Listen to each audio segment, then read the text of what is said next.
Ahoj, ako sa máte? Dneska sa tak v rýchlosti pozrieme na tento autobus. Určite už viete, že to je Iveco, je to Crossway, Line 12 metrov. Teraz momentálne sa nachádza na dielni. Keď to poviem pekne, tak autoelektrikár sa snaží diagnostikovať poruchu, pretože autobus odmieta naštartovať a nereaguje vôbec na otočenie kľúčom. A keď to poviem škaredo, tak tento hnusný krám nechce natočiť a ani Boh nevie prečo. No, pozrime sa do salónu. Starý známy interiér.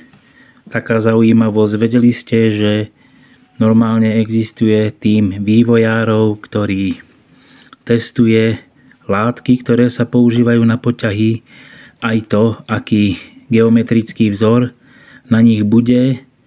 To kvôli tomu, aby sa maskovalo prípadné znečistenie, aby tak nebilo do očí. Tým samozrejme ale nechcem povedať, že sa o vozidlá nestaráme, poťahy v prípade potreby sa tepujú. Vidíte, je to veľký autobus, dlhý.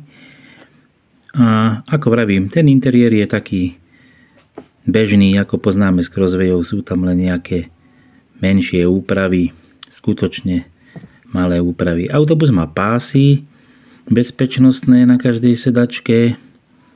Tu sme videli po ľavej strane plošinu pre kočík.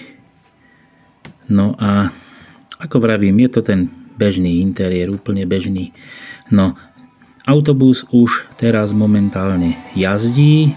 Elektrikár odstránil poruchu, vidíte tuto vodičským slangom, vidíte elektráreň, pretože tam je hodne z tej elektroinštalácie, ktorá v autobuse sa používa. Vidíme, tu sú aj autobatérie uložené.